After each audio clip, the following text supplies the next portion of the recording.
कहानी की शुरुआत साल 2036 से होती है, जहां अब तक पृथ्वी एक टी वायरस के कारण तबाह हो चुकी है। अब कोई सरकारें नहीं बची, कोई सोसाइटी नहीं बची। वही अब तो इंसान भी सिर्फ 1% ही नॉर्मल बचे हैं और उनके अलावा लगभग 6 बिलियन इंसानों का उस टी वायरस से परमानेंट ब्रेन डैमेज हो गया। यानी कि अब वे सिर्फ चलती फिरती लाशें ही बची थीं, जो कि सिर्फ दूसरे इंसानों को स्मेल कर उन्हें खा जाते हैं, जिन्हें कि वैज्ञानिकों द्वारा जीरो नाम दिया गया, क्योंकि उन्हें मांस खाने के अलावा और कोई सेंस ही नहीं है कि वे हैं कौन। सो बाकी के 1% जिंदा बचे हुए इंसान उन्हीं से बचते हुए फिर रहे हैं और अब उन्होंने जगह जगह पर अपने छोटे छोटे ग्रुप्स बसा लिए हैं। अब इन्हीं में से एक सर्वाइवर जेड भी थी, जो कि यूनिवर्सिटी ग्रुप की एक वैज्ञानिक है। दरअसल ये एक ऐसा ग्रुप है जो कि अभी तक भी इन जीरो पर रिसर्च कर रहा है, ताकि वे इस वायरस का इलाज ढूंढ इन जीरो को कंट्रोल कर सके, ताकि वे बाकी इंसानों पर हमला ना करें। सो आज भी जेड अपने प्लान के अनुसार जीरो पर एक नया एक्सपेरिमेंट कर रही है कि क्या समय के साथ उनमें कोई एवोल्यूशन आया भी है या वे पहले जैसे वायलेंट ही हैं। वहीं उसके पास उसके पति अर्जुन का फोन भी आता है, जो कि अभी शिप पर ही रहकर उसकी बेटी की केयर करता है और वो वही लैब में रिसर्चर है। तो अपनी फैमिली से बात करने के बाद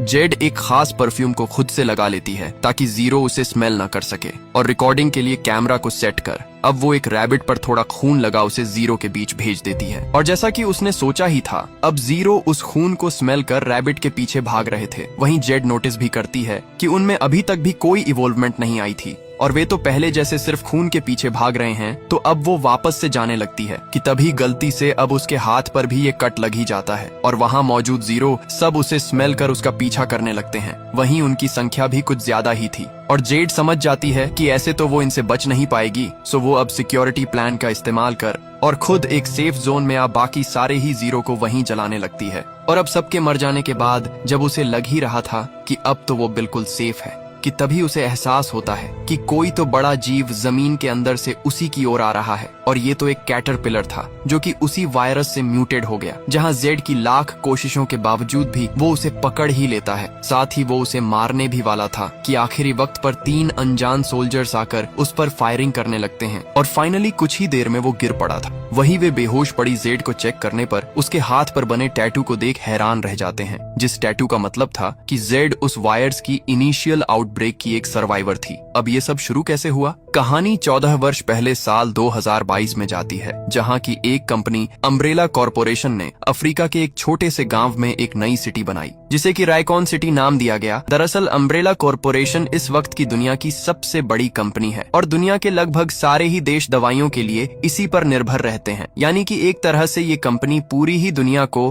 फाइनेंशियली कंट्रोल कर रही है और इसलिए ही अब अपने बिजनेस को एक्सपेंड करते हुए उन्होंने अफ्रीका में ये बड़ी लैब के साथ साथ यहाँ खुद की एक नई रायकॉन सिटी भी बना ली है, जहाँ की सिर्फ इस कंपनी के वर्कर ही रहने वाले थे। वहीं ये कंपनी अपनी लैब्स के अंदर अलग अलग जीवों पर घातक एक्सपेरिमेंट करती रहती है, ताकि वे नई नई मेडिसिन बना सके। अब आज इसी कंपनी का एक वैज्ञानिक एल्बर्ट अपनी 2 बेटियों जेड और बिल के साथ इस रायकॉन सिटी में शिफ्ट हुआ है। दरअसल ये वही जेड है जिसे कि हमने साल 2036 की बर्बाद हो चुकी पृथ्वी पर देखा था और इस वायरस की शुरुआत उसी के 2022 के समय से जुड़ी है। अब बिल और जेड अपने पिता से कहती भी हैं कि उन्हें उनके साथ और ज्यादा वक्त बिताना चाहिए, मगर अल्बर्ट के अनुसार उसकी रिसर्च उसके लिए बहुत जरूरी है। वही वो अनजान कारणों से हर 15 दिन में अपनी दोनों ही बेटियों का ब्लड सैंपल लेता रहता है और फिर अकेले में उस पर रिसर्च कर उसे खुद में ही इंजेक्ट कर लेता है। अब एल्बर्ट ये सब क्यों कर रहा है, हमें आगे पता चलेगा। वहीं अगले दिन से दोनों ही बहनें यहीं रायकॉन सिटी में बने हुए स्कूल में जाने लगती हैं, मगर चूंकि वे यहाँ नई थीं, तो शुरू वाले दिन ही बिल्ली की एक लड़की से लड़ाई भी हो जाती है, जिस पर जेड अपनी बहन को समझाती भी है, मगर अब तक तो उनकी फाइट ऑनलाइन वायरल हो चुकी थी। सो वे फैसला करती हैं कि वे इस बेइज्जती का बदला लेकर ही रहेंगी। वहीं दूसरी ओर लैब में एक और वर्कर अब एल्बर्ट को बताता है कि कैसे जो एक्सपेरिमेंट उन्होंने दूसरी वाली लैब में किए थे वे बुरी तरह से फेल रहे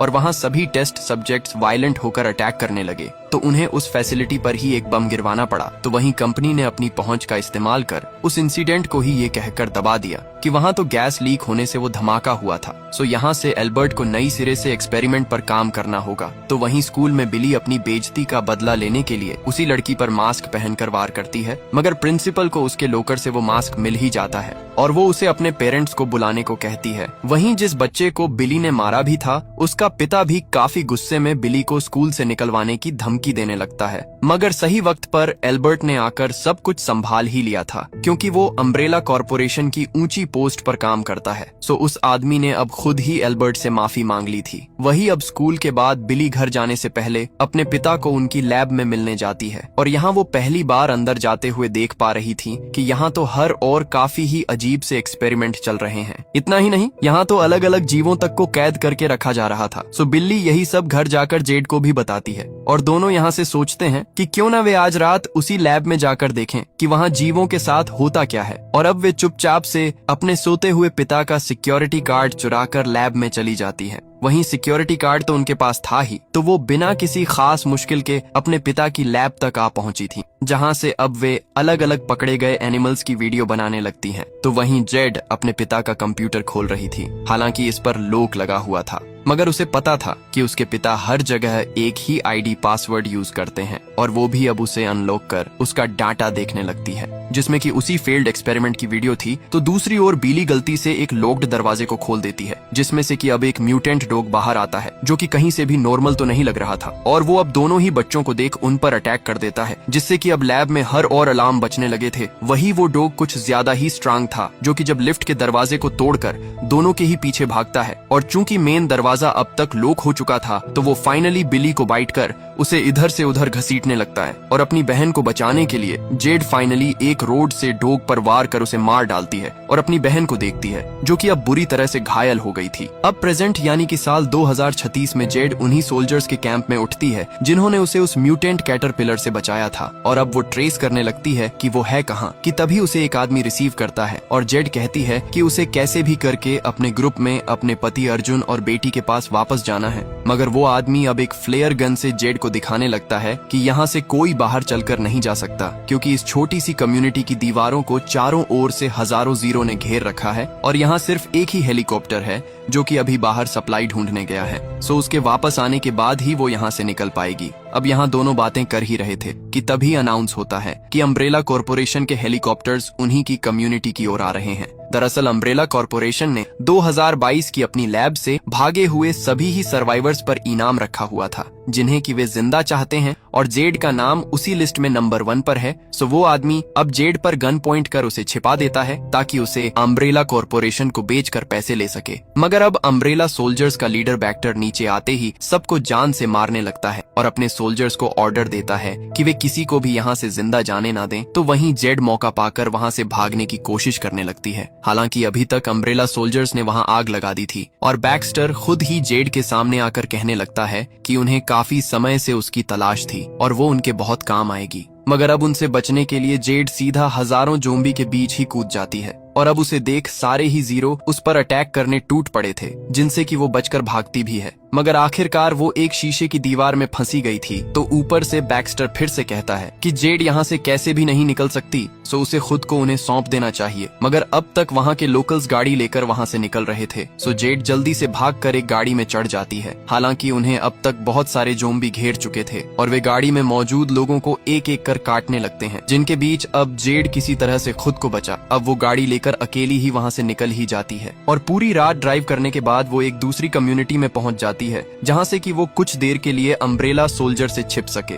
यहाँ वो मेलिंडा नाम की एक औरत के घर जाती है, जिसे कि वो पहले से जानती थी, और मेलिंडा उसे रहने के लिए कमरा दे देती है। यहाँ से जेड अपने पति अर्जुन को फोन कर अब सारी ही डिटेल्स बताती है कि कैसे हमारे सोल्जर्स उसके पीछे पड़े हैं, और अर्जुन उसे आइडिया देता है कि वो यहाँ से नदी के रास्ते एक दूसरी कम्युनिटी ब्रदरहुड में चली जाए, जहाँ के अम्ब्रेला सोल्जर्स नहीं जा सकते। वहीं जेड ये भी पाती है कि दरअसल मेलिंडा का पति बैरी वो भी म्यूटेड हो चुका था, सो मेलिंडा ने उसे बाथरूम में ही बांध दिया। वहीं मेलिंडा उसे ये भी बताती है कि जिस डायरी में यहाँ के स्मगलर्स के कांटेक्ट नंबर्स लिखे हुए थे, वो डायरी भी बैरी की जेब में ही है। तो अगर उसे यहाँ से निकलना है तो उसे बैरी की जेब से वो डायरी निकालनी होगी। और अब जेड खुद को प्रोटेक्ट कर बैरी को पहले बेहोश करती है और फिर उसकी जेबों को चेक कर डायरी निकाल ही लेती है। मगर अब तक बैरी का हाथ टूटने से वो हथकड़ियों से आजाद हो चुका था और वो सीधा भागकर मेलिंडा पर अटैक करता है, मगर वो उसे कुछ भी नुकसान पहुंचा पाता उसके पहले ही जेड पीठ से उस पर वार कर उसे मार देती है और जल्दी सी डायरी वाले एड्रेस पर जाकर एक स्मगलर से अपनी ज्वेलरी के बदले में सौदा कर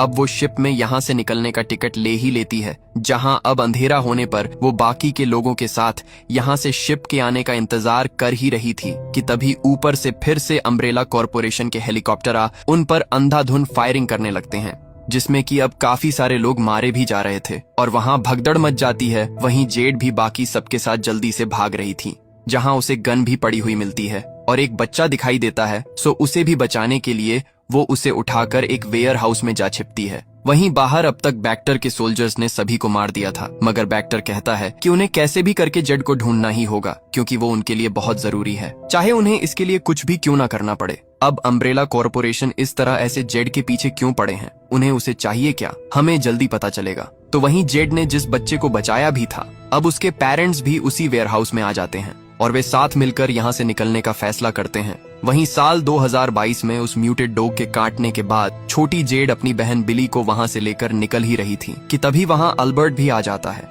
और देखता है कि दोनों ने ही उसकी पीठ पीछे यहाँ लैब में आकर ये क्या कर दिया। सो वो जल्दी से बिल्ली के घाव को देखकर उन्हें पीछे वाले दरवाजे से भगाने लगता है, ये कहकर कि वे यहाँ से हॉस्पिटल में ना जाएं और किसी को भी पता न लगने दे कि वे यहाँ लैब में आई भी थी, क्योंकि अब तक अलार्म बजने की आवाज से लैब के बाकी गार्ड्स वहाँ पहुंच ही रहे थे। तो एल्बर्ट जल्दी से सारे ही सीसीटीवी फुटेज को डिलीट करने लगता है ताकि अपनी बेटियों के यहाँ आने के सबूत मिटा सके और फिर खुद मरे हुए डॉग का खून लगा सिक्योरिटी कार्ड और कंपनी की सीईओ एवलिन से वो झूठ बोलता है कि किसी हैकर ने उनकी सिक्योरिटी को हैक कर लिया था, जिससे कि वो डॉग बाहर आ गया और उसी हैकर ने सारे सीसीटीवी फुटेजेस को भी करप्ट कर दिया है। हालांकि यहाँ एवलिन को शक हो चुका था क्योंकि कोई हैकर बेवजह ही ऐसा क्यों करेगा, मगर वो अभी के लिए कुछ नहीं कहती। तो वहीं अल्बर्ट घर जाकर बिली के घाव देखता है और कहने लगता है कि दोनों को वहाँ नहीं जाना चाहिए था, उन्हें पता भी नहीं है कि उस डॉग पर कितने एक्सपेरिमेंट्स किए गए थे। सो अब से दोनों को इस बारे में बाहर किसी से बात नहीं करनी है और ना ही वे हॉस्पिटल जाएंगे और अब से वो घर पर ही बिली की देखरेख करेगा। तो वहीं जेड ऑनलाइन जाकर अम्ब्रेला कॉरपोरेशन के खतरनाक एक्सपेरिमेंट्स के बारे में सर्च करती है, जहाँ किसी ने एक स्पेशल वेबसाइट तक बना रखी थी जिसमें कि इस कंपनी का काला सच था, मगर वो वेबसाइट उसे ब्लॉक मिलती है। मगर अब अगले ही दिन स्कूल के दौरान जेड को पता लगता है कि उनकी क्लास में एक लड़का साइमन वेबसाइट्स को अनब्लॉक कर सकता है। दरअसल वो बाकी बच्चों के लिए एनीमे को डाउनलोड करने के लिए ब्लॉक्ड वेबसाइट का एक्सेस दिया करता था और वो जेड को बताता भी है कि पूरा ही इंटरनेट अम्ब्रेला कॉरपोरेशन के कंट्रोल में है, तो वे जिसे चाहे उस पेज को ब्लॉक कर सकते हैं। और वो अब जेड के रिक्वेस्ट करने पर उसे वो वेबसाइट अनलॉक करके दे ही देता है, जहाँ की जेड देखती है इस वेब वेबसाइट को एक रिपोर्टर ने बनाया था, जिसने की लिखा भी हुआ है कि अम्ब्रेला कॉरपोरेशन के एक्सपेरिमेंट के बाद से लोग वायलेंट हो उठते हैं और एक दूसरे पर अटैक करने लगते हैं। सो जेड अब उसी साइट पर मेल भेजती है कि उसने भी ऐसा ही कुछ देखा था, जिसके तुरंत बाद उसी साइट के एडमिन एंजल का कॉल आता है और वो बताता है कि कैसे उसने सालों से नोटिस किया है कि ये कंपनी पहले लीगल एक्सपेरिमेंट्स करती है और फिर उसे अपनी पहुंच के इस्तेमाल से दबा देती है। इसीलिए ही उसके रिपोर्ट करने के बावजूद कोई भी न्यूज चैनल उसकी खबरों को पब्लिश करने को तैयार नहीं है। सो वो जेड से मिलने आएगा ताकि उसे और सबूत मिल सके। तो वहीं दूसरी ओर एल्बर्ट हर बार की तरह आज भी अपनी बेटियों का ब्लड खुद में इंजेक्ट कर रहा था, जिसके की बाद वो एवलिन से मिलने जाता है और बताता है कि उनकी कंपनी को ये नई मेडिसिन नहीं बनानी चाहिए क्योंकि इसके भयंकर साइड इफेक्ट्स हो सकते हैं। मगर एवलिन को तो इससे कोई फर्क ही नहीं पड़ता और वो कहती है कि उनकी कंपनी को ज्यादा से ज्यादा प्रॉफिट कमाना है तो वो ऐसे रिस्क तो ले ही सकते हैं। वहीं जब एल्बर्ट इस प्रोजेक्ट को छोड़ने को भी कहता है तो एवलिन उसे धमकाती है कि वैसे वो अभी तक भी उनकी कंपनी की वजह से ही जिंदा है, जो वो उसकी बेटी के खून को स्टेरलाइज कर उसे इंजेक्ट करने देते हैं। तो वहीं बिल को चूंकि उस डॉग ने काटा हुआ था तो अब उसे हेलोजिनेशंस होना शुरू हो चुके थे, उसे हर कुछ मिनट्स बाद दौरे आते हैं। हालांकि अल्बर्ट के देखने पर अब वो घाव अपने आप भर भी चुके थे, तो उन्हें लगता है कि वो ठीक हो रही होगी। तो वहीं आज एवलिन बोर्ड की मीटिंग बुलाती है और एल्बर्ट के साथ अपनी नई मेडिसिन को प्रेजेंट करने लगती है, जिसके ऊपर वे पिछले कई सालों से ह्यूमन एक्सपेरिमेंट कर रहे थे। इसे उन्होंने टी वायरस नाम दिया, वही टी वायरस जो कि भविष्य में तबाही मचाएगा। हालांकि अभी किसी को इसके बारे में पता नहीं था और एवेलिन बताना शुरू करती है कि कैसे इस दवा को किसी में भी इंजेक्ट करने पर वो अपनी लिमिट से कहीं गुना ज्यादा ताकत शो कर सकता है, उसमें कहीं गुना अग्रेशन आ जाता है। वही उनके पास इसका दूसरा वेरिएशन भी है जिसमें कि वो दिखाती है कि कैसे वो एक बेकाबू डॉग को कुछ लाइट्स दिखा उसे शांत कर सकते हैं। तो वो कहती है कि ये मेडिसिन दुनिया के लिए एक तोहफा साबित होगी और इसे वे एनर्जी के रूप में प्रमोट कर सकते हैं। यहाँ हालांकि बोर्ड मेंबर्स पूछते भी हैं कि क्या हो अगर कोई इस दवा को लिमिट से ज्यादा खा ले, मगर एवलिन के अनुसार इसका तो अभी उन्हें भी नहीं पता। वहीं दूसरी ओर बिली के हेलोजिनेशंस बढ़ते ही जा रहे थे, मानो उसका दिमाग धीरे धीरे बंद हो रहा हो और वो किसी जानवर में बदल रही हो, जहाँ वो जेड को बताती भी है कि अब उसे ज्यादा दर्द महसूस नहीं होता। वही लाइट्स और साउंड्स उसे चुभ रहे हैं, सो उसके साथ कुछ तो गलत जरूर से है। मगर जेड उसे शांत करती है कि ये सब दवाइयों का साइड इफेक्ट हो रहा होगा, इसलिए उसे ऐसा फील हो रहा है और जल्द ही सब कुछ ठीक हो जाएगा।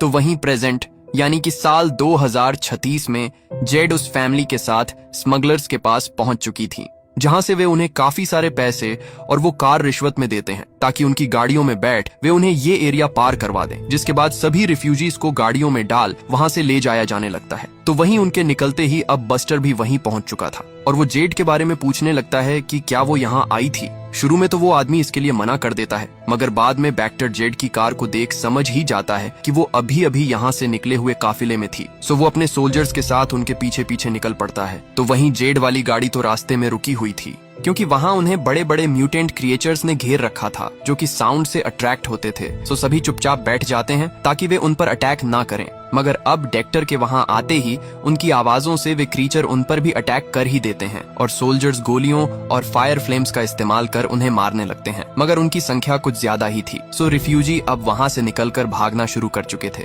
जहां जेड भी देखती है कि वे क्रीचर्स आसपास के सारे ही सोल्जर्स को एक एक कर मार रहे हैं। सो वो उस फैमिली और कुछ और लोगों के साथ टनल में घुसकर उस एरिया को पार करने लगती है, जबकि बाहर बैक्स्टर और उसके सोल्जर्स क्रीचर से लड़ रहे थे। वहीं अंदर काफी दूर चलने के बाद उन्हें पता लगता है कि वो छोटा बच्चा भी इफेक्टेड हो चुका है और वो इससे आगे कुछ भी समझ पाते उसके पहले एक और आदमी उन्हें भागने को कहता है, क्योंकि वहाँ एक म्यूटेंट स्पाइडर आ चुका था और वो स्पाइडर अब एक एक कर उन सबको जान से मारने लगता है, जिसमें कि आखिर में सिर्फ जेडी जिंदा बची थी और वो गुफा से बाहर निकल फाइनली उस दूसरी कम्युनिटी के एरिया में पहुंच जाती है। मगर यहाँ तो बैक्स्टर पहले से अपने सोल्जर्स के साथ उसका इंतजार कर रहा था और चूंकि वे सभी ब्रदरहुड कम्युनिटी के एरिया में थे तो वे बैक्स्टर और उसके साथियों के साथ अब जेड को भी पकड़ ही लेते हैं। वहीं साल 2022 में वही रिपोर्टर एंजल जेड से मिलने रैकून सिटी में पहुंच चुका था और जब उसे बिली के बारे में पता लगता है कि उसे म्यूटेंट डॉग ने काट लिया है तो वो उन्हें सतर्क करता है कि ये कितना खतरनाक है, क्योंकि एक ऐसे ही एक्सपेरिमेंट के दौरान इस कंपनी के टेस्ट सब्जेक्ट्स वायलेंट हो गए थे,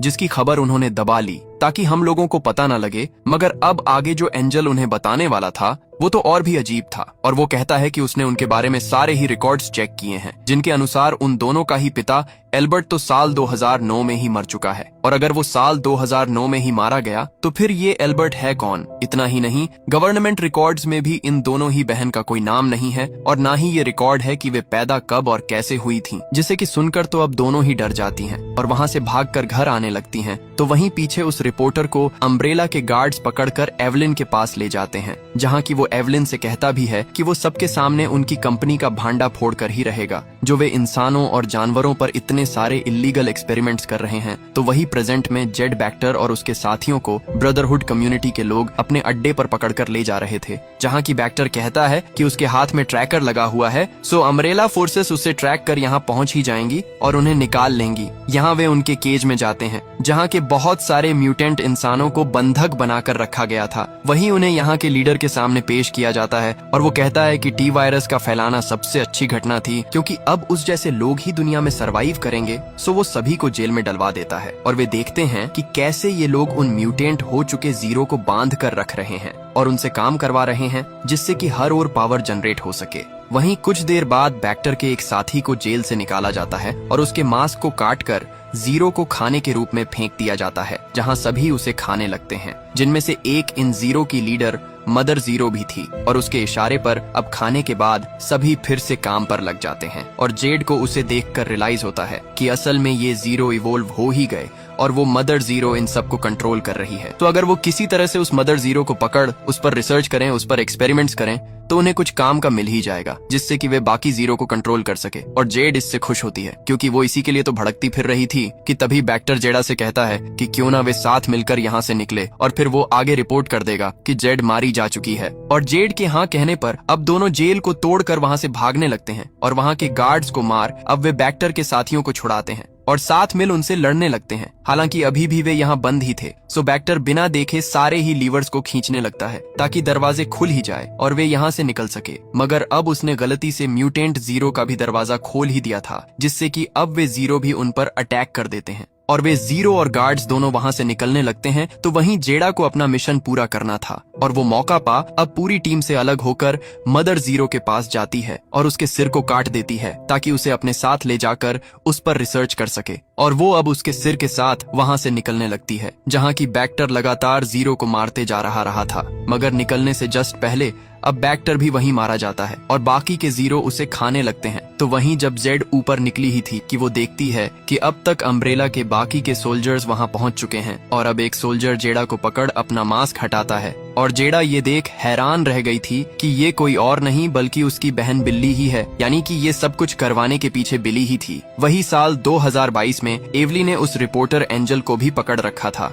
और वे उसे काफी मारते भी हैं ताकि वो बाहर ना कह सके कि अम्ब्रेला कॉर्पोरेशन इतने सारे लीगल एक्सपेरिमेंट्स कर रहे हैं। जहाँ कुछ देर बाद एवलिन के पास साइमन का फोन भी आता है और ये रिवील होता है कि साइमन असल में एवलिन का ही बेटा है। तो वहीं घर पर दोनों ही बहनें डरी हुई थीं जब से उन्हें उस रिपोर्टर एंजल ने बताया था कि उन दोनों का ही बाहर कोई रिकॉर्ड नहीं है और उनका पिता एल्बर्ट साल 2009 में ही मर चुका था। तो दोनों ही बहनें अब अपने और अपने पिता के डॉक्यूमेंट ढूंढने लगती हैं और सरप्राइजिंगली अब उन्हें अपना बर्थ सर्टिफिकेट सच में ही नहीं मिल रहा था। इसके अलावा उन्हें एक छुपाया गया लैपटॉप भी मिलता है, मगर ये लॉक्ड था। तो दोनों फिर से साइमन को फोन कर अब उस लैपटॉप को ही अनलॉक करवाने लगती हैं और उन्हें पता लगता है कि दरअसल जिस घर में वे अभी तक रह रहे हैं उसमें एक सीक्रेट लैब है जहाँ की शायद से दोनों के ही डॉक्यूमेंट मिल सकते थे। और अब घर में ही ढूंढने पर उन्हें वो कंपार्टमेंट मिल ही जाता है जहाँ की एक बैग भरकर पैसे रखे हुए थे। इतना ही नहीं, इसमें उन दोनों के पासपोर्ट भी थे, मगर अजीब कारणों से उनमें उन दोनों का नाम अलग था। जहाँ दोनों ही हैरान थे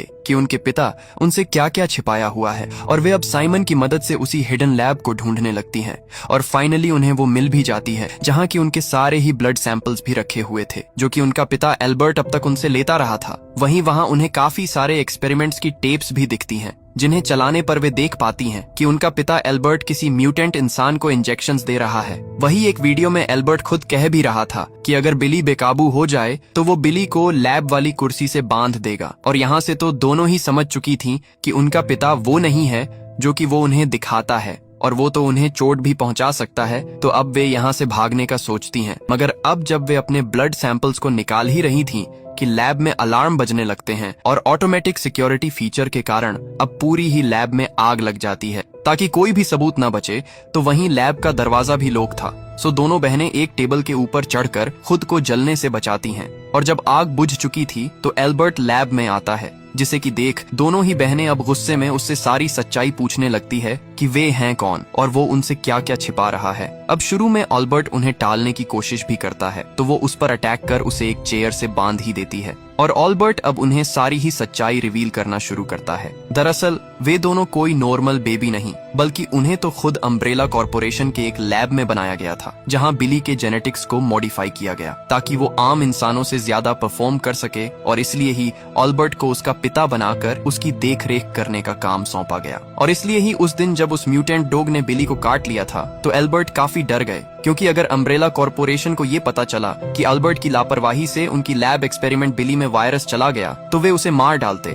और वहीं टी वायरस बिल्ली को बदलने की कोशिश भी कर रहा है, मगर बिली की बॉडी उसे अभी तक भी रोक रही है। अब ये जान के कि दोनों ही बहनें अम्ब्रेला कॉर्पोरेशन के सिर्फ एक्सपेरिमेंट्स ही हैं और कुछ नहीं, अब वैसे काफी दुखी होती हैं। और एल्बर्ट आगे कहता है कि क्या उस रिपोर्टर को पता है कि बिली को काटा गया था, जिस पर कि वे हाँ कहती है। और एल्बर्ट इससे काफी डर जाता है कि उन्हें जल्द से जल्द उसे रोकना होगा, वरना अगर अम्ब्रेला कॉर्पोरेशन को ये पता लगा कि उनकी लैब एक्सपेरिमेंट कंटिमिनेट हो चुकी है तो वे बिली को जान से मार देंगे। जिसके बाद दोनों को ही एल्बर्ट पर भरोसा भी हो जाता है, क्योंकि बेशक से वो उनका असली पिता ना हो मगर उसी ने उन्हें पाला था और वे जानती थीं कि एल्बर्ट कभी उनका बुरा नहीं चाहेगा। वहीं सुबह होते ही एल्बर्ट रिपोर्टर के पास जाता है और पूछता है कि क्या उसने बिली के बारे में एवलिन को सब बता दिया, और अब उसके मना करने पर कि उसने किसी को कुछ नहीं बताया, सो एल्बर्ट अब उसे जहर का इंजेक्शन दे ही देता है ताकि वो इसके बारे में किसी को बता ना पाए। और कुछ ही देर बाद अब उस रिपोर्टर की भी मौत हो ही गई थी। तो वहीं एवलिन को पता लगते ही वो समझ जाती है कि उसे एल्बर्ट ने ही मारा होगा, और वो अब उसे ही पकड़ लेती है और कहती है कि वो उनसे कुछ तो जरूर छिपा रहा है। वहीं एल्बर्ट को जिस रूम में बंद किया गया था, अब वो वहाँ देखता है कि वहाँ उसके अलावा एक और उसके जैसा वर्जन उसे देख रहा है, बस उसकी बियर सूखी हुई थी। वहीं साल 2036 में अब बिल्ली जेड को पकड़ कर ले आई थी, और अब वो जेड को बताने लगती है कि वो दरअसल अम्ब्रेला कॉर्पोरेशन की ही मालकिन एवलिन के लिए काम करती है ताकि एवलिन पूरी दुनिया को कंट्रोल कर सके। वहीं वो आगे कहती है कि उसे पिछले 10 सालों से ना चाहते हुए भी एवलिन के लिए काम करना पड़ा क्योंकि उसी ने लैब में उसे पकड़ लिया था, मगर अब वो जेड को एवलिन के हाथों में नहीं जाने देगी। और ये कहकर अब वो जेड के हाथों से ट्रैकर निकाल लेती है, जिसकी मदद से अब तक अम्ब्रेला सोल्जर्स उसे ट्रैक कर पा रहे थे। सो जेड जल्दी से वही मदर जीरो वाला सिर ले अब वहाँ से निकल जाती है ताकि इस पर रिसर्च कर सके, और यहाँ से वो फाइनली अपनी रिसर्च वाली शिप पर पहुंच जाती है, जहाँ की वो काफी टाइम बाद अपने पति अर्जुन से मिल रही थी, जो कि उसे बताता भी है कि उन्होंने हाल ही में नोटिस किया है कि अब तो ये जीरो पानी में भी जी पा रहे हैं। तो अब जेड शिप पर मौजूद एक और वैज्ञानिक अमृता के साथ उस कटे हुए सिर पर रिसर्च करना शुरू करती है कि कैसे वो बाकी जीरो को कंट्रोल कर पा रही थी, और वे समय के साथ साथ पाने भी लगते हैं कि इस लेडी में अजीब कारणों से 2 अलग अलग तरह के एंजाइम्स बन रहे थे, और उन्हीं को स्मेल कर बाकी के जीरो उसकी बात मान रहे थे। अब वे अलग अलग एक्सपेरिमेंट्स कर उन एंजाइम्स को 2 हिस्सों में बांटने लगते हैं, एक हिस्सा जो कि जीरो को अपनी ओर आकर्षित करेगा, तो वहीं दूसरा हिस्सा जो कि जीरो को दूर रखेगा। मगर उन्हें इसकी टेस्टिंग के लिए किसी जीरो की जरूरत थी। सो रात को ही जेड एक छोटी सी बोट लेकर पानी से एक जीरो को निकालती है और उसे बिना जान से मारे बेहोश कर वापस से शिप पर ले आती है। लेकिन अब जब उसने उसे टेस्टिंग के लिए बांधा ही था कि तभी जेड की बेटी उससे मिलने आती है, और वो जीरो को देख डर भी गई थी। तो जेड उसे समझाने लगती है कि कैसे वो इसे टेस्टिंग के लिए लाई है, और अगर उसका एक्सपेरिमेंट कामयाब रहा तो फिर उन्हें कभी जीरो से डरने की जरूरत पड़ेगी ही नहीं। सो अब वो पहले उस बनाए गए सॉल्यूशन को खुद पर स्प्रे करती है और फिर जानबूझकर अपनी उंगली को काट खून निकालती है और उस जीरो के पास जाने लगती है, जहाँ जैसा कि उसने गैस किया था उस सॉल्यूशन के कारण अब खून लगा होने के बावजूद वो जीरो जेड पर हमला नहीं करती। मगर अब जब उसकी बेटी करीब आती है तो चूंकि उसने वो सॉल्यूशन नहीं लगाया था, अब वो जीरो पर टूट पड़ती है। तो वहीं उसकी ट्रेप भी कमजोर थी और वो सीधा जेड की बेटी के पीछे भागने लगती है कि अब बीच में अमृता के आने से वो उसे ही काट लेती है, और अमृता वहीं मारी गई थी। सो तभी बाहर से बाकी लोग आकर उस जीरो को मार देते हैं। वहीं जेड सबसे माफी भी मांगती है क्योंकि उसी की गलती से अमृता मारी गई और उसने उस रो को अच्छे से नहीं बांधा था। वहीं अमृता का पति भी इससे और गुस्से में था, मगर अर्जुन उसे आकर शांत करता है कि तभी वे देखते हैं कि अम्ब्रेला कॉर्पोरेशन के हेलीकॉप्टर्स उन्हें चारों ओर से घेर रहे हैं। और यहाँ से 2005 का फ्लैशबैक दिखाया जाता है, जहाँ की अम्ब्रेला कंपनी की एक लैब में 3 एल्बर्ट काम कर रहे थे। और यहाँ से रिवील होता है कि दरअसल ये तीनों ही एल्बर्ट असली नहीं है, बल्कि एक वैज्ञानिक रियल एल्बर्ट के क्लोनस हैं, जो कि उसने अपने काम जल्दी करने के लिए बनाए थे। दरअसल वो चोरी से अम्ब्रेला कॉर्पोरेशन के उपकरणों का इस्तेमाल कर अपने ज्यादा से ज्यादा क्लोनस बनाते जा रहा था। तो एक दिन अम्ब्रेला सोल्जर्स ने उन पर रेड की और रियल एल्बर्ट उनके पास अपने क्लोनस को सबूत के रूप में नहीं छोड़ना चाहता था, इसलिए वो भागने से पहले जल्दी जल्दी में अपने तीनों ही क्लोनस को मारने लगा। मगर उससे पहले ही बाकी सोल्जर्स वहां पहुंच गए और रियल एल्बर्ट सिर्फ एक ही क्लोन को मार पाया, बाकी 2 को वहीं छोड़ भाग गया। वहीं बाकी 2 क्लोनस को एवलिन ने अरेस्ट कर लिया और अपने लिए काम करने के लिए मजबूर किया। अब थे तो वे क्लोनस ही और ना ही उनका कोई रिकॉर्ड था, तो वो उन्हें काफी आसानी से मार सकती थी। इसलिए ही वो रिपोर्टर जेड और बिली को बता भी रहा था कि सरकारी रिकॉर्ड्स के हिसाब से एल्बर्ट साल 2009 में मारा गया, क्योंकि तब रियल एल्बर्ट मारा गया था। वहीं अब साल 2022 में दोनों ही क्लोनस एक दूसरे से पूरे 17 साल बाद मिल रहे थे, जहां दूसरा क्लोन खुद को बर्ड कहता है, जिसने अभी तक भी एवलिन के लिए काम करने की हामी नहीं भरी थी और इसलिए ही वो अब तक यहाँ बंद रहा था। और दूसरे एल्बर्ट को एवलिन ने अपनी लैब प्रोजेक्ट बिली और जेड की देखभाल के लिए रख लिया, मगर उसे खुद को चार्ज रखने के लिए बिली और जेड के ब्लड की जरूरत होती थी, क्योंकि वो क्लोन था और वे दोनों जेनेटिकली मॉडिफाइड थी। इसलिए ही वो कहानी के शुरू से उनका ब्लड खुद में इंजेक्ट करता रहा मगर उन्हें पालते हुए वो उन्हें अपनी बेटियां ही मानने लगा और इसलिए उसने एवलिन को ये नहीं पता लगने दिया कि बिली को उस म्यूटेंट डॉग ने काट लिया है, वरना वो बिली को जान से मार देती। और बिली को बचाने के लिए ही उसने उस रिपोर्टर को भी मारा और खुद पकड़ा गया। वहीं अब दोनों क्लोनस आपस में बात करते हैं और एल्बर्ट बताता है कि कैसे बिली और जेड को पालते हुए वो उन्हें अपनी बेटी ही मानने लगा है। और बर्ड भी अब ये सुन कहता है फिर तो वो भी उनसे जरूर से मिलना चाहेगा। और वे फील कर रहे थे कि वे भी आम इंसानों जैसे ही हैं, उनमें भी इमोशंस हैं। अब एवलिन एडवर्ड को बाहर बुला पूछने लगती है कि उसने उस रिपोर्टर को जहर देकर क्यों मारा, और अब वो उसे तड़पा कर उससे पूछताछ करने लगती है। तो वहीं अब तक दूसरे क्लोन बर्ड को भी बिली और जेड से मिलना था, जिसके बारे में उसे ऑल्बर्ट ने बताया था। सो वो पहले सेव कर वहां मौजूद सारे ही गार्ड्स को एक एक कर मार डालता है और बिल्कुल एल्बर्ट की तरह बाहर निकल ही जाता है, जहां से वो फाइनली स्कूल जा पहली बार बिली और जेड को देख पा रहा था। सो अब वो उनके साथ टाइम स्पेंड करने लगता है। हालांकि उसकी ड्राइविंग और बातों के तरीके से दोनों बहनें समझ नहीं पा रही थीं कि उनके पिता एल्बर्ट को हुआ क्या है। तो वहीं बर्ड तो खुश था कि कोई उसे पापा कहता है, जहां दूसरी ओर एवलिन घर जाकर अपनी पार्टनर की ड्रिंक में वही टी वायर्स वाली दवा मिलाने लगती है, जिसे कि साइमन ने भी नोटिस किया था। और वो चुपके से उन्हीं दवाइयों को चुरा लेता है ताकि ये देख सके कि ये है क्या। वही एवलिन उसके पास उससे कहती भी है कि चूंकि जेड उसकी स्कूल फ्रेंड है, सो उनका पता लगाए कि वे दोनों बहनें हैं कहाँ, क्योंकि उनकी लैब से बर्ड भागा हुआ था। और साइमन इसी की खबर जेड को भेज भी देता है, जहां अब तक वे बर्ड के बिहेवियर से समझ भी गई थीं कि कुछ तो गड़बड़ है और वे वहां से भागने लगती हैं। वहीं अब तक तो वहां अम्ब्रेला के गार्ड्स भी आ गए थे और वे पहले बर्ड को पकड़ते हैं और फिर दोनों ही बहनों को एवलिन के पास ले आते हैं, जहां की एवलिन अब उन्हें सारी ही सच्चाई बता देती है कि कैसे बर्ट और एल्बर्ट दोनों असली वाले एल्बर्ट के क्लोनस हैं और अभी उनके पिता क्लोन एल्बर्ट को बिली का ब्लड चाहिए, वरना वो तड़प तड़प कर मारा जाएगा। जहां वो आगे बताती है कि उन्होंने जेड और बिली को जेनेटिकली मॉडिफाई किया था ताकि वे उनके ब्लड को अपने कम में इस्तेमाल कर सके। अब एवलिन वो इंजेक्शन एल्बर्ट को दे ही देती है, जिससे कि वो फिर से ठीक हो गया था। तो वहीं साल 2036 में अम्ब्रेला सोल्जर्स जेड के शिप तक आ गए थे। तो जेड मदर जीरो के सिर को चेक करने पर उसमें एक ट्रैकर पाती है, यानी कि इसी की वजह से वे सोल्जर्स उन्हें ढूंढ पाए। और इसका मतलब था कि पहले जेड को अम्ब्रेला के अड्डे से भागने का एक ट्रैप था ताकि वे उनके शिप तक पहुंच सके और सभी को पकड़ सके। तो अब शिप का कैप्टन किनारे पर जाकर एवलिन से मिलता है, जहां वो कहती है कि उसे जेड की पूरी ही फैमिली और उनकी पूरी रिसर्च चाहिए, वरना वो शिप के साथ साथ उन सभी को जान से मार देगी। तो वहीं शिप पर जेड अपनी बेटी को शिप से भगाने लगती है ताकि एवलिन उसे ना पकड़ ले, और वो खुद एवलिन की शर्त पर उसके पास रिसर्च के साथ चली जाती है। मगर यहाँ तो उसे बहुत बड़ा झटका लगने वाला था और रिवील होता है कि दरअसल एवलिन तो खुद अपने बस में नहीं थी और उसे भी बिली ही कंट्रोल कर रही है, वो भी उसी मेडिसिन के इस्तेमाल से जो कि 2022 में अम्ब्रेला कॉर्पोरेशन बना रही थी। और साल 2026 से बिल्ली ही अम्ब्रेला कॉर्पोरेशन की हेड है और वहीं शुरू से सब कुछ कंट्रोल करती आ रही थी। सो जेड पूछती है कि फिर वो उसे क्यों पकड़ना चाहती थी, और जब उसने उसे पकड़ ही लिया था तो फिर जाने क्यों दिया। और यहाँ से बिलियम जेड को सब कुछ बताना शुरू करती है, जहाँ जब उसे म्यूटेंट डॉग ने बचपन में काटा था तभी से टी वायरस उसकी बॉडी में चला गया और उसे जीरो में ट्रांसफॉर्म करने लगा। और तभी उसे आइडिया भी आया कि जैसे कि उनके पिता जेड के ब्लड के इस्तेमाल से खुद को ठीक कर लेते थे,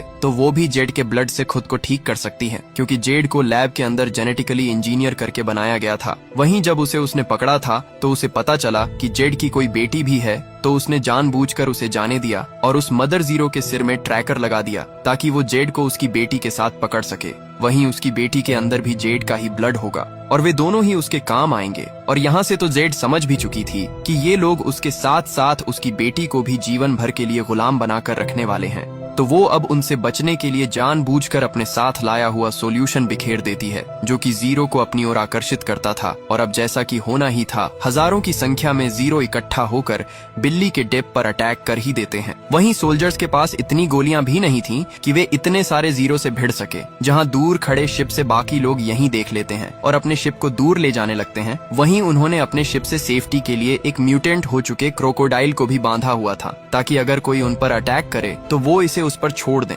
वहीं साल 2022 में एवलिन एल्बर्ट से कहती है कि अब से उसे और उसकी बेटियों बिली और जेड को यही लैब में रहकर काम करना होगा। सो एक गार्ड दोनों ही बहनों को उनके घर सामान लेने जाता है, मगर वे लैब नहीं जाना चाहती थीं। सो जेड उस गार्ड का ध्यान भटकाती है तो बिली उस पैसों वाले बैग को लेने जाती है, जिसमें कि उनके फेक पासपोर्ट भी थे। वहीं से लगातार दौरे भी बढ़ते जा रहे थे, मगर इसके बावजूद वे किसी तरह से बैग को लेकर भागने लगती हैं। हालांकि वो गार्ड उन्हें भागते हुए देख ही लेता है। वहीं अब तक बिली भी बेकाबू होने लगी थी और वो जानवर की तरह उस गार्ड पर टूट पड़ती है और जेडा को अकेले ही भागने को कहती है। जहां बाकी गार्ड्स के आने से पहले जेड तो वहां से भाग गई थी, तो वहीं बिली को पकड़कर एवलिन के पास लैब में ले जाया जाता है, जहां की एवलिन कहती है कि उसे पता है उसे डॉग ने काटा था, इसलिए ही वो वायलेंट हो रही है, सो वो बाहर भाग कर जाएगी और उसे अपने इलाज के लिए उन्हीं के पास आना पड़ेगा। वहीं जेड भागकर अपने दोस्त साइमन के पास जाती है और बताती है कि उसकी माँ एवलिन ने बिली को भी पकड़ लिया है, जहां की साइमन भी उसे बताता है कि एवलिन ने उसकी दूसरी माँ को वहीं दवा दी थी, जिससे कि अब उन्हें कोई भी दर्द महसूस नहीं होता। सो वो अब जेड की मदद कर लैब में घुसने का फैसला करता है ताकि वे बिल्ली को वहां से निकाल सके, और वो लैब के सिक्योरिटी लोग को हैक करने लगता है। तो वहीं लैब के अंदर तो बिल्ली काबू के बाहर हो चुकी थी और वो डॉक्टर और एवलिन पर वार कर बाहर भागने लगती है कि अब उसे फिर से वही हेलुसिनेशन आने लगे थे, मगर तभी बर्थ आकर उसे संभालता है और वे दोनों ही क्लोनस और जेड और साइमन सभी इकट्ठा होकर बाहर भागने का तय करते हैं और निकलने लगते हैं। मगर अब फिर से बिली को द्वार आता है और वो जेड पर अटैक कर साइमन को काट ही लेती है, यानी कि अब साइमन के अंदर भी टी वायरस चला गया था। जहां तक एवलिन अपने गार्ड्स के साथ वहां पहुंच जाती है और जब उसे पता लगता है कि उसके बेटे साइमन को भी बिली ने काट लिया है, तो वो बिना कुछ सोचे अब खुद ही उसके सिर में गोली मार उसे जान से मार देती है। जिसके बाद दोनों ही क्लोनस गार्ड्स पर अटैक करने लगते हैं ताकि दोनों बच्चे निकल सके, और गार्ड्स को मार वे दोनों को लेकर एक लैब में छिप जाते हैं। मगर यहाँ अभी वे सेफ नहीं थे, सो अब वे लैब में केमिकल्स का इस्तेमाल कर उसे ब्लास्ट करने का सोचते हैं, और एल्बर्ट कहता है कि वो अम्ब्रेला गार्ड्स को यहीं रोक कर रखेगा, तब तक दोनों बहनें बर्थ के साथ यहाँ से निकल जाएं। सो दोनों बर्थ के साथ वहाँ से निकल गई थीं। तो वहीं लैब में आते ही एवलिन एल्बर्ट को गोलियां मारती है, जो उसकी वजह से उसे अपने बेटे साइमन को मारना पड़ा। मगर अब प्लान के अनुसार एल्बर्ट मरने से पहले लैब में ब्लास्ट कर ही देता है और इससे पूरी ही फैसिलिटी अब बड़े धमाकों में उड़ चुकी थी। वहीं बर्थ बच्चों को लेकर रेकुन सिटी से बाहर चला जाता है। वहीं अब साल 2036 में सोल्जर्स इतने सारे जीरो को रोक नहीं पा रहे थे, सो बिली जेड को मारने लगती है कि ये उसने कैसे किया, और वो उसे हेलीकॉप्टर के द्वारा अपने सोल्जर्स द्वारा दूसरे अड्डे पर ले जाने का आर्डर देती है। लेकिन अब कुछ दूर जाते ही जेड खुद को उन सोल्जर से छुड़ाकर भागने लगती है। तो वहीं अब तक बिली ने अपने ड्रोन मंगा लिए थे और वो अब ऊपर से ही अटैक कर सारे ही जीरो को मारने लगती है। वहीं जेड ने खुद को वहीं सॉल्यूशन लगा रखा था, जिसकी स्मेल से अब कोई भी जीरो उनके करीब नहीं आता, और वो आसानी से उनके बीच से निकलते हुए किनारे पर आ जाती है, जहां की अर्जुन एक रस्सी फेंक उसे वापस से शिप पर ले आता है। और वे प्लान बनाते हैं कि वे उसी म्यूटेंट क्रोकोडाइल को यहीं किनारे पर छोड़ देंगे और खुद निकल जाएंगे, ताकि अम्ब्रेला सोल्जर्स इसी में उलझे रहे। वहीं किनारे पर अब तक बिली के ड्रम्स ने सारे ही जीरो को मार गिराया था, हालांकि इसमें उसके भी बहुत सारे सोल्जर्स मारे गए। वहीं अब तक शिप वाला क्रोकोडाइल वहां पहुंच चुका था और वो बिली के पीछे भागने लगता है, जबकि दूसरी ओर शिप पर जेड देखती है कि यहाँ उसकी बेटी तो है ही नहीं, और उसे याद आता है कि उसी ने उसे किनारे पर जाने को कहा था, यानी कि उसे वापस से किनारे पर जाना होगा। वहीं अब तक वो क्रोकोडाइल कई सारे सोल्जर्स को मार चुका था और ड्रोन को भी नष्ट करने लगता है। सो बिली अब एक बम को उसके मुंह में फेंक देती है, जिसके धमाके से वो क्रोकोडाइल फाइनली पानी में गिर ही जाता है। तो वहीं अर्जुन और जेड अपनी बेटी को ढूंढने वापस आ रहे थे कि पानी में वही क्रोकोडाइल उन पर भी अटैक कर देता है, जिसमें कि अर्जुन का एक पैर टूट गया था। तो बिली अकेली ही अपनी बेटी को ढूंढने आगे जाती है और उसे वो फाइनली छिपी हुई मिल भी गई थी कि तभी सामने से बिली अपने सोल्जर्स के साथ उन्हें पकड़ने आती है, ये कहते हुए कि वो उन्हें कहीं भी जाने नहीं देगी। सो अब जेड अपनी बेटी के लिए उसे ऑफर भी देती है कि वे उसे हमेशा के लिए अपने साथ ले चले, मगर उसकी बेटी को छोड़ दें। लेकिन अब बिली तो उल्टा जेड को ही शूट कर देती है और उसकी बेटी को साथ ले जाने लगती है, क्योंकि वो आसानी से उसका ब्लड ले पाएगी। और इसी सीन के साथ ये कहानी यहीं पर खत्म हो जाती है। दोस्तों, आपको वीडियो कैसी लगी? लाइक और कमेंट करके जरूर बताना। वेल, मिलते हैं अगली शानदार वीडियो में। तब तक के लिए सब्सक्राइब बटन दबा दो।